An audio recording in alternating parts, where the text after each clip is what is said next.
دیکھیں ایک لباس ہے جس پر 1 2 3 سیاہ داغ ہیں، آپ اس کو دھو لیں گے، لیکن جس پر 50 سیاہ داغ ہیں اس کو آپ دھونے بھی جائیں گے تو پھٹ کے ختم ہو جائے گا. اتنا ریپیٹڈلی کام کیا کہ اب اللہ نے اس کو اپنے حال پہ چھوڑ دیا ہے. وہ حدیث میں آیا ہے کہ اگر کوئی ایک کے بعد ایک گناہ کر رہا ہے لیکن اس کی زندگی میں کوئی فرق نہیں پڑ رہا، مثلا نہ کوئی مریضی آ رہی ہے، نہ کوئی اور تکلیف آ رہی ہے، زندگی بزنس ایز یوزول ہے، تو وہ اللہ کی پکڑ، اچانک پکڑ سے ڈرے، کیونکہ اللہ نے اس وقت اسے اپنے حال پہ چھوڑ دیا. اصرار کے بعد ہے استدراج، یعنی گویا اللہ doesn't care about you any more. اللہ اکبر، استغفر اللہ ربی واتوب الیہ.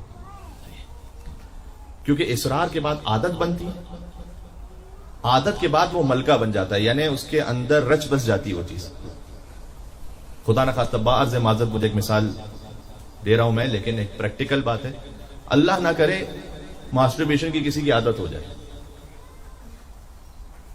اس کے بعد آہستہ آہستہ وہ اتنا زیادہ اس میں انوالو ہو جاتا ہے کہ وہ اپنے آپ کو روک نہیں پاتا. Then it becomes every day and every other day and every second day. ارادہ ختم ہو جاتا ہے، قوت ارادی جو ہے نا وہ سلب ہو جاتی ہے، شیطان حاوی ہو جاتا ہے. بعض لوگ ہوتے ہیں کہ جن کی نگاہ بد کی عادت ہوتی ہے، تو وہ اپنے آپ کو روک نہیں پاتے. وہ کہیں بازار میں ہیں، کہیں پر حتیٰ نعوذ باللہ من ذالک، کہیں پر حرم میں یا خانہ کعبہ میں، وہاں بھی اپنے آپ کو نہیں روک پاتے کیونکہ عادت بن چکی، اصرار برپنا. یہ گناہ سے زیادہ خطرناک ہے. والذین اذا فعلوا فاحشہ، متقی ہوتا ہے جب اس سے کوئی گناہ سرزد ہو جائے، او ظلموا انفسهم، اس نے اپنے نفس پہ ظلم کیا، ذکر اللہ، فوراً اللہ کو یاد کرتا ہے کہ مسٹیک ہوئی، صحیح نہیں ہوا ہے. اس کا نفس ابھی تک زندہ ہے. ایک سادہ سی علامت بتاتا ہوں. ایک بزرگ عالم دین ہے، ان کا جملہ ہے، وہ کہتے ہیں کہ آغا فاطمین، یا نام بھی لے لیتا ہوں، کہ اگر کوئی شخص اس حالت میں ہے کہ کنٹینیوسلی زندگی میں کچھ غلط کام ہو رہے ہیں، تو کیا وہ استدراج کی منزل، یعنی اللہ نے اسے اپنے حال پر چھوڑ دیا، وہ منزل آئی ہے کہ نہیں آئی؟ اس کو چیک کرنے کا طریقہ کیا ہے؟ اس کا سادہ سا طریقہ یہ ہے کہ وہ اپنے اندر دیکھے کہ اب تک اس کے دل میں محبت فاطمہ زہرا بچی ہے یا نہیں. سبحان اللہ، سبحان اللہ، سبحان اللہ، سبحان اللہ.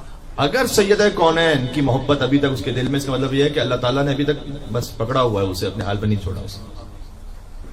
کیونکہ بیوی کی رضا خدا کی رضا ہے، بیوی کا غضب خدا کا غضب ہے. سبحان اللہ، سبحان اللہ. سیدہ کونین کی عظمت پر ایک مل کے صلوات بھیجیں محمد اور آل محمد پر. اللہم صلی علی.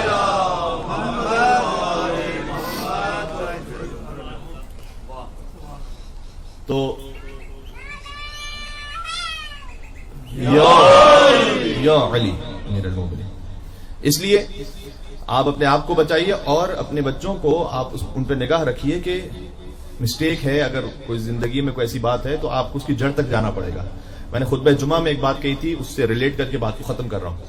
کسی بھی چیز کا جب آپ علاج کرنا چاہتے ہیں نا، آپ ٹریٹمنٹ چاہتے ہیں اس کے لیے پہلے آپ کو 3 مرحلوں سے گزرنا پڑے گا، تب جا کر اس کی ٹریٹمنٹ کی بات آتی ہے. پہلے تو یہ دیکھیں کہ ہے کیا، ایکچوئل پرابلم کیا ہے. تو اس کے لیے ڈاکٹر یہ کہتے ہیں کہ بھئی آپ لیبارٹری میں ٹیسٹ کروائیے کہ آپ کا شوگر زیادہ ہے، آپ کو بلڈ پریشر ہے، آپ کو کیا پرابلم ہے.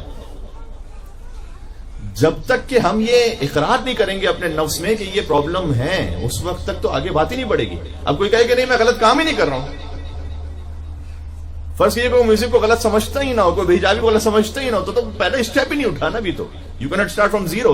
ابتدا ساکن محال ہے، جو عربی زبان کا قاعدہ ہے کہ آپ کوئی بھی حرف ہے عربی زبان میں، لفظ ہے، اس کا جو پہلا لیٹر ہے وہ ساکن نہیں ہو سکتا. آپ کہتے ہیں اللہ، اللہ میں سب سے پہلے الف ہے، الف کے اوپر زبر ہے. ہر عربی زبان کا جو لفظ ہے اس کا جو پہلا لیٹر ہے، الفابیٹ ہے، اس کے اوپر یا زبر ہوگا یا پیش ہے یا زیر ہے. متقین میں میم پر پیش ہے، لیکن اگر فرض کیا متقین میں میم پر ساکن لکھا ہوا، آپ کہیں گے اس کو میں کیسے پڑھوں گا، اسٹارٹ کیسے کروں گا؟ تو جب تک آپ اقرار ہی نہیں کریں گے اس بات کا، اپنے دل کی بات کر رہا ہوں، کسی اور کے سامنے کہنے کی ضرورت نہیں. لا یجوز اظہار الدم امام الاخرین، اپنے گناہوں کا کسی اور کے سامنے اظہار کرنا جائز نہیں. بعض لوگ ہوتے ہیں کہ جو گناہ کرتے ہیں اور دھڑلے سے کہتے ہیں ہم تو ایسے ہی ہیں. بڑا بازاری لفظ ہے، لیکن پاکستان میں بسوں کے پیچھے لکھا ہوتا ہے کہ ہمت ہے تو پاس کر ورنہ برداشت کر. اب ہم تو ایسے ہی آپ نے یہ تو اور ڈٹائی ہے. اپنے گناہ کے کسی اور کے سامنے اظہار کرنا جائز نہیں ہے سوائے اس کے کہ جس سے آپ کو کوئی نصیحت مل سکتی ہے. کوئی بہت مخلص دوست ہے, کوئی عالم دین ہے جن سے آپ ایک بات شیئر کرنا چاہتے ہیں کہ میں اس مشکل میں ہوں, آپ میری مشکل کو حل فرمائیے. ورنہ جائز نہیں ہے کہ آپ سب کے سامنے بتاتے پھریں گے کہ میں سینما گیا تھا. انڈرسٹینڈنگ کہ وہ غلط فلم تھی کہ جسے دیکھنے کے لیے گئے تھے. ضروری ہے کہ ہر سینما میں جانے والا آرام کر رہا ہوں, بات حلال بھی کر رہے ہوں گے. تو میں کہنے کا مقصد ہے کہ پہلا ہے کہ اس کی ایکسپٹینس اپنے دل میں. ٹریٹمنٹ سے پہلے کے 3 مرحلے ہیں. شوگر ہے, فرض کیجئے کہ آپ ایکسپٹ کیجئے کہ شوگر ہے. سیکنڈ مرحلہ ہے کہ یہ کیوں ہے. اگر شوگر ہے تو کیا انہیریٹنس میں ملی ہے, میری ڈائٹ کا پرابلم ہے, کیوں ہے یہ, اس کا آپ کو معاملہ ٹھیک کرنا پڑے گا. جب تک آپ کیوں پہ نہیں پہنچیں گے وہ حل نہیں ہوگا. اگر بخار ہو رہا ہے تو کیوں ہو رہا ہے, اگر اس کی وجہ فرض کیجئے کوئی اور وائرس سے بیکٹیریا ہے تو آپ پیراڈول اگر دے بھی دیں گے تو وہ 3-4 گھنٹے کا اثر کرے گی لیکن پھر سے واپس وہ ہوگا. تو کیوں ہے, اس کیوں کو جا کے ٹھیک کرنا ہے نا. سیکنڈ پوائنٹ کیوں ہے. نمبر 3rd پوائنٹ ٹریٹمنٹ سے پہلے ہے کہ ارادہ, توانائی, اس کو ٹھیک کرنے کے لیے. کسی کو ڈاکٹر صاحب کہیں آپ کو شوگر ہے, وہ کہیں آپ کچھ بھی کہتے رہے, بھائی میں تو جب تک 2 من مٹھائی نہ کھاؤں تو مجھے سکون نہیں ملے گا. تب کیا ڈاکٹر کیا, رسول اللہ سامنے ہو ابو جہل کے تو وہ ٹھیک نہیں ہوگا, اس کو جب ٹھیک نہیں ہونا تھا. امام حسین علیہ السلام خطبہ دیتے رہے یزیدیوں کو, وہ اصلاح نہیں ہوگی ان کی, اس لیے کہ ارادہ ہی نہیں. تو جب تک آپ 3 مرحلوں سے نہیں گزریں گے, پہلے ہی جس کو فارسی زبان میں کہتے ہیں کہ چرائی, چیستی و توانائی, یعنی یہ کہ کیا ہے, کیوں ہے, اور پھر اس کے لیے مجھے کرنا کیا ہے کہ میرا ارادہ ہو کہ مجھے اس کو ٹھیک کرنا ہے. دین جا کے ٹریٹمنٹ شروع ہوتا ہے. تو سب سے پہلے اپنے نفس میں اقرار کریں کہ میرے اندر کیا کیا برائی ہے. اگر غصہ ہے تو اپنے آپ میں اقرار کریں کہ میں ہوں غلط. اس کی توجیہ نہ کریں, اس کا ایکسکیوز نہ لے کر آئیں.